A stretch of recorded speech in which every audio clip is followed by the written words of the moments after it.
I've really been looking forward to making this video. The question I'll be asking today is, are the Jehovah's Witnesses anti-education?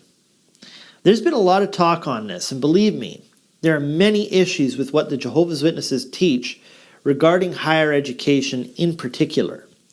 I'll be addressing that later on. Where a lot of confusion comes in, and this is especially evident on YouTube, is people will often point to a recorded talk or an old article when they criticize the witnesses. The problem with this is that it's not the most official source. Today, I'll be focusing my criticism on the most authoritative comments they've made.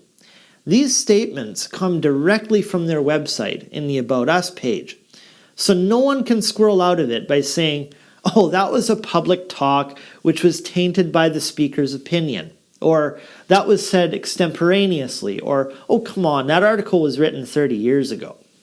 If I can't take issue with what's said on their website, then what am I allowed to take issue with? In this video, I'm going to be making a case that the Jehovah's Witnesses aren't technically anti-education. Maybe you're like me. When people say this, I find it kind of unfair, although I understand where the sentiment comes from. My purpose today will be to point out where their position on education can be praiseworthy and where it's badly misguided. In a future video, I want to go a little further into detailing why I believe that the Jehovah's Witnesses aren't so much anti-education, but in fact anti-intellectual, which in most cases is even far worse than just being anti-education. I'm going to define anti-intellectualism as both a disposition and an ideology in that future video. So don't think I'm saying they're unintelligent or completely against reason qua reason. It's more involved than that. I'm also going to discuss today how the law of attraction, my main focus on this channel, does not fall into this snare, and how you can still maintain a spiritual outlook without becoming cynical and mistrustful toward advanced education and the rigors of high-level intellectual engagement. Stick around.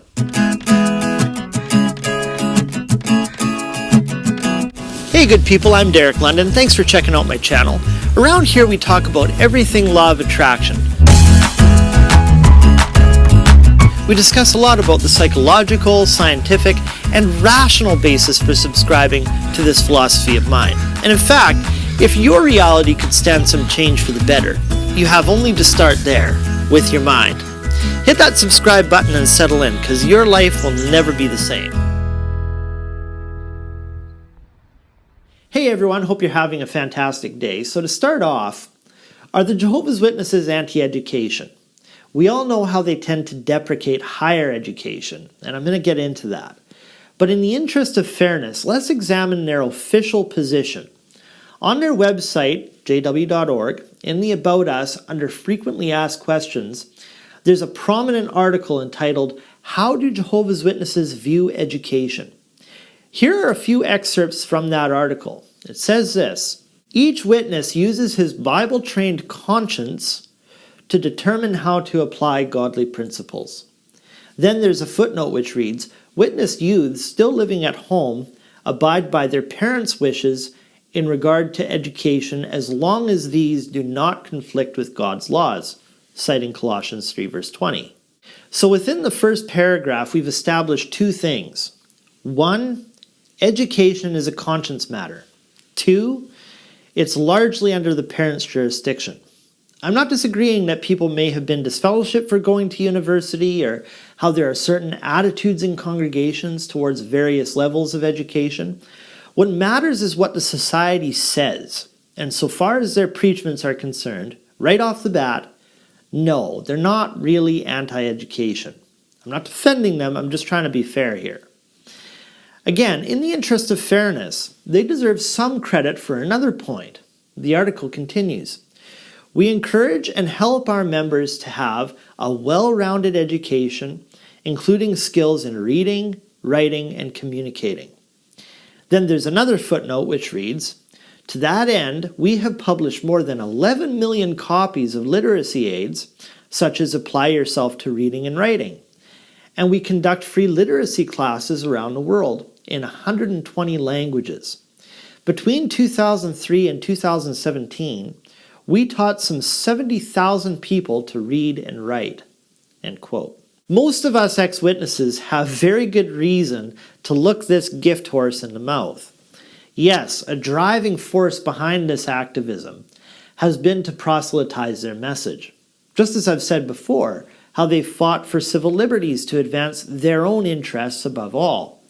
Having said that, I can tell you I wouldn't want to live in a world where those civil liberties didn't exist. We should attempt to fight our cynicism when it comes to stuff like this.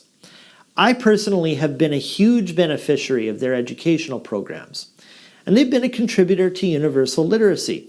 That's praiseworthy. For this, I do extend a sincere and unconditional thank you for contributing to society in such ways.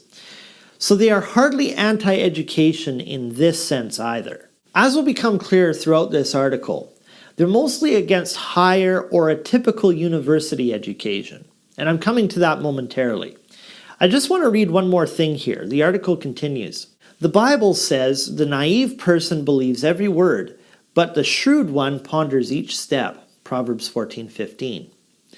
We apply this principle by carefully examining the range of options available for supplementary or post-secondary education and the cost and value of each. For example, vocational training can often provide good value for a reasonable investment of time. End quote. Now, it's become a humorous stereotype, especially of the regular pioneers, how dim and uneducated they tend to be.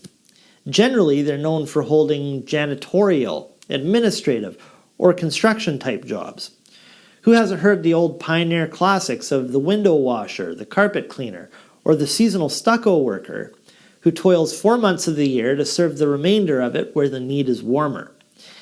Yes, there are plenty of these types, and very often they're chosen to serve in clerical capacities too, which is a huge issue.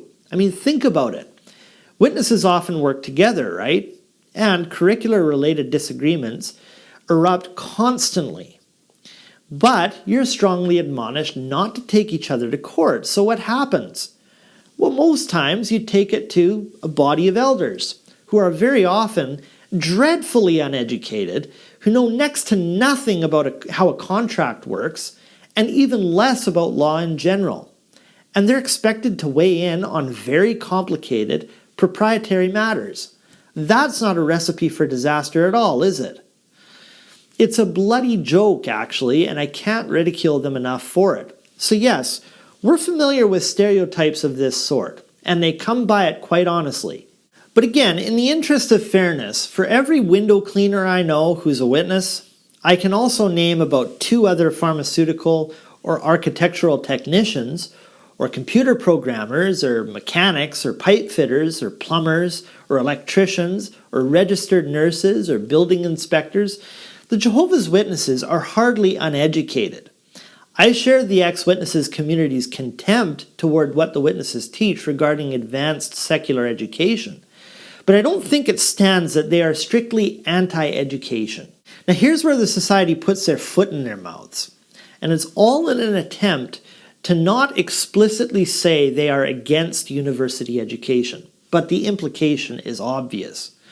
Below the subheading entitled "Spiritual Education Has Greater Value Than Secular Education," the article continues.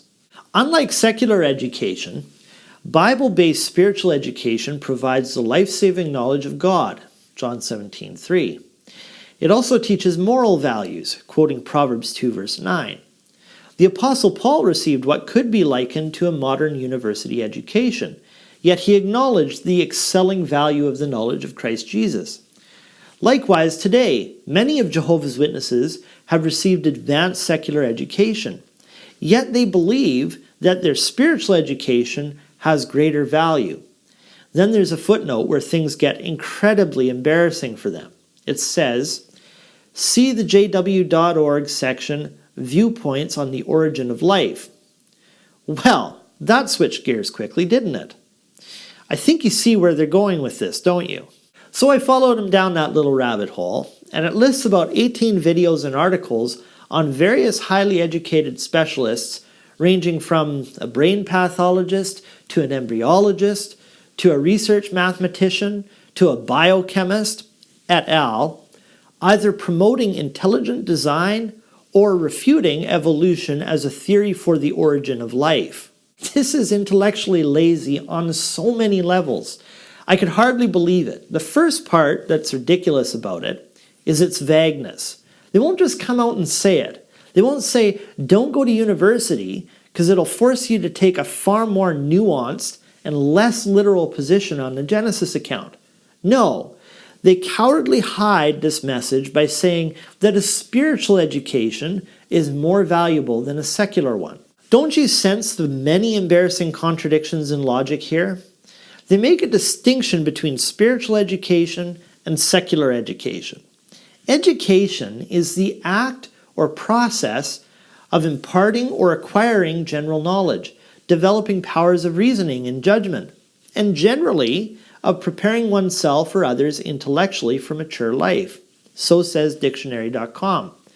By creating a dichotomy here, the implication is that spiritual life is unintellectual. That's the first layer of contradiction. Here's the next one.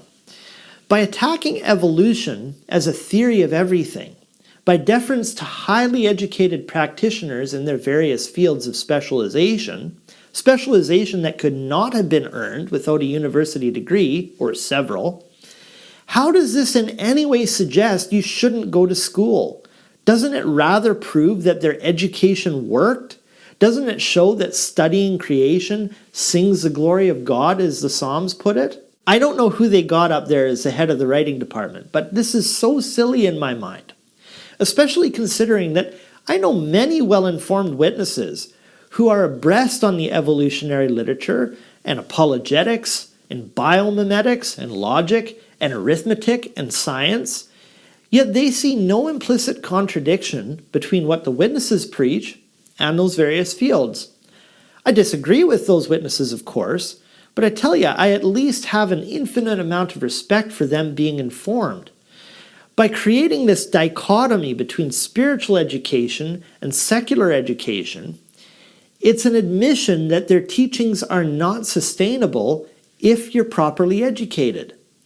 But even worse, then they try to refute this self-asserted implication by showing how educated people believe intelligent design. Curious logic indeed. Now let's talk about university and evolution for a minute. I still intend to do a video on evolution, by the way. But here are the facts. Yes, evolution is the standard scientific view in most universities. And among the hard sciences, most practitioners and educators are atheists. This is contrasted by other fields, however, not least certain branches of philosophy, from which much of our modern scientific methodology is derived, I should add, where the standard view is theistic. Besides, so what if the majority of educators are atheists? Many of the people you preach to from door to door are too. Yet you're admonished to speak to them. Furthermore, one of the first fallacies you'll learn of in logic is the argument from authority and bandwagon appeals. Let's make clear, too, that not all educators teach evolution as a theory of everything or the origins of life. There's still a great diversity of thought in this doctrine. The standard view on this one issue of evolution may well be flawed despite its popularity. Honest and intelligent truth seekers, when they examine the topic, will be able to spot such things and form rational opinions on their own. But this notion that you're unable to think properly without the guidance of the faithful and discreet slave immediately undermines the authenticity of the governing body. How so? Because it's an admission that they didn't convince you on rational grounds in the first place. If they did, then the evidence would be all important, wouldn't it? Does not Paul admonish you to question whether you're in the faith? Didn't he commend the Bereans for their inquisitive nature? When has the truth ever feared inquiry? By compelling you to distrust your faculty of reason, they blatantly bring the confidence you placed in them into doubt. Because if you are to mistrust your faculty of thought, tell me, what's left in the pursuit of truth? But now let's talk about evolution in itself. Is evolution corrosive to a belief in God? Anyone who's examined both sides of this argument should realize there is nothing inimical or unfriendly about evolution toward religious belief. How easy it is to overlook that it was people like the Belgian Catholic priest Georges Lemaitre who proposed the Big Bang theory, the expanding model of the universe, and calculated the Hubble law. Brilliant intellectuals such as Georges Lemaitre, Charles Darwin, Francis Collins, John Polkinghorne, Martin Nowak, and Richard Swinburne see nothing implicitly hostile about evolution and a fundamental belief in God, even the Bible. But there's something distinct here between this variety of faith and the doctrines peddled by the governing body. Here's the difference. You must take the biblical Genesis account less literally. For example, you need to reinterpret what is meant by the words "in the beginning" at Genesis 1 verse 1. You have to be less literal regarding six-day creationism, which in fairness to the witnesses, they have at least softened on that point. You have to accept that there's far less basis to believe that God breathed the breath of life through the nostrils of Adam in one fell sweep of creating the first conscious human, as opposed to the far more sustainable theory that man likely emerged through the animal kingdom. For what it's worth, I personally remain unconvinced that evolution proves we came from chimpanzees. But I have to acknowledge that the empirical evidence tips far more to that conclusion than the other one, as things stand right now anyway. And I base my suspicion of this doctrine on the fact that empiricism isn't the only arbiter of truth, which is actually something you learn when you study epistemology. But yeah, we should take it seriously that there is far more genetic distance between a house cat and a lion than there is between a human being and a chimpanzee. Nobody questions that the cat and the lion are related. Anyway, this is a trivial point to get hung up on. But you see, when you look at the evidence, the literal interpretation of Scripture the governing body promotes tends to unravel like a cheap garment. That's the main issue. They then thinly veil their contempt toward learning by making a competition of evolution and by making a false dichotomy between spiritual and secular education. They also imply that you're not capable of thinking for yourself, thus undermining members' initial decision to be Jehovah's Witnesses in the first place. Conversely, the philosophy of mind, such as it's taught on my channel regarding the law of attraction, finds no competition in evolution or scientific inquiry. Now, it's true that math and logic will lead you into what's called skeptical paradoxes. Here are a few examples of them. There's Descartes' evil genius scenarios, or there's certain problems like the Heisenberg principle, or Kurt Gödel's incompleteness theorems. There are fascinating arithmetical problems like Kripkenstein and the principle of explosion.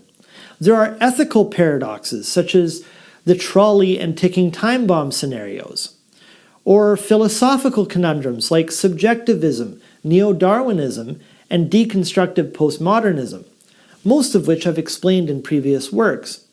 But the fact remains that it takes a faculty of reason to stumble into such paradoxes, identify them as such, and recognize the limits of what can be known. The one thing you cannot do, however, is dispense with reason and rationality because it's what drives comprehension in the first place. In other words, thought as a metaphysical property is irreducible. It's not subordinate, it's not derivative, it's absolutely primary. And that is the first assumption in the law of attraction. I've done a number of videos on this topic, the most recent one entitled The Law of Attraction and Mind. I'll have it linked below in the description and in the end screen. But that's not all. The article continues. Higher education can lead to moral and spiritual dangers. Jehovah's Witnesses feel that the environment in some universities or similar centers of higher learning can pose moral and spiritual dangers. They feel that in centers of higher learning, mistaken ideas such as the following are often promoted. to which a series of so-called misconceptions are presented. The first one being, money brings happiness and security. Interestingly, no sources are presented to back up such a claim. This displays another fundamental lack of what is taught in university.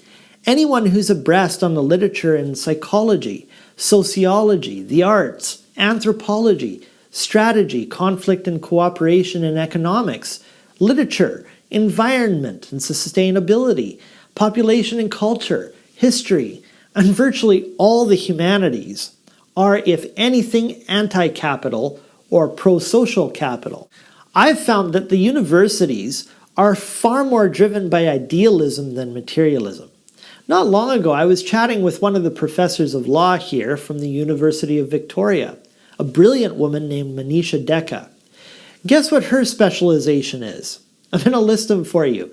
Animal law, municipal law, bioethics, feminist analysis. She may have had a few things to say about the witnesses in that field, but I digress. Critical animal studies, administrative law, and post-colonial theory. Does this sound to you like the resume of an evil capitalist? Another important point about this baseless accusation against the universities and its materialistic designs: everybody knows you don't necessarily go to school to make more money. Sure, some do. The point of university is to learn how to think. It's far less about teaching people what to think. For example, you could write a paper on how the Jehovah's Witnesses have fought brilliantly at the Supreme Court level for civil liberties. Or better yet, you could write a paper on flat earth theory. But the final mark will not generally be graded on the rightness or wrongness of the piece. It'll be graded on its clarity of argument, the sources referenced, grammatical integrity, etc. There are many scholars who actively critique both evolution and capitalism, enjoying illustrious careers at the height of academia. The article goes on to list another so-called misconception. Each person should seek the prestige or status that can result from higher education. Again, suspiciously no sources provided for such a claim, besides a flimsy local one.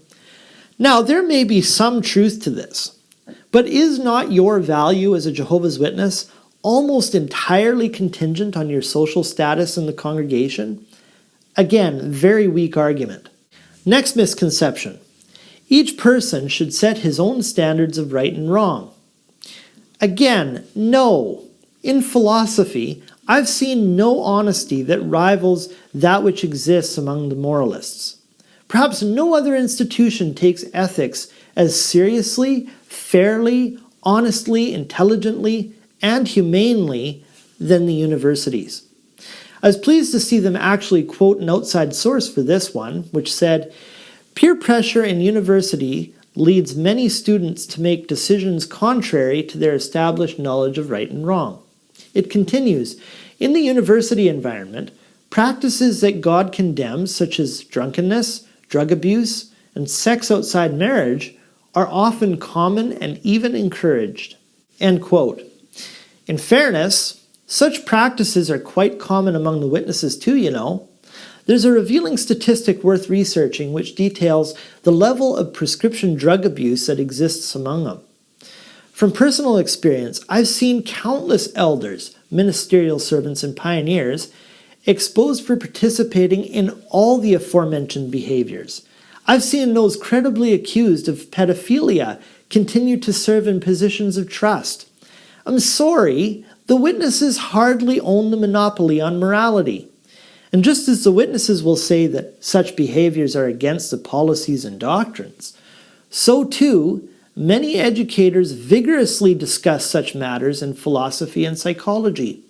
But at least the administrators still respect the rights, privacy, and value of the students who attend.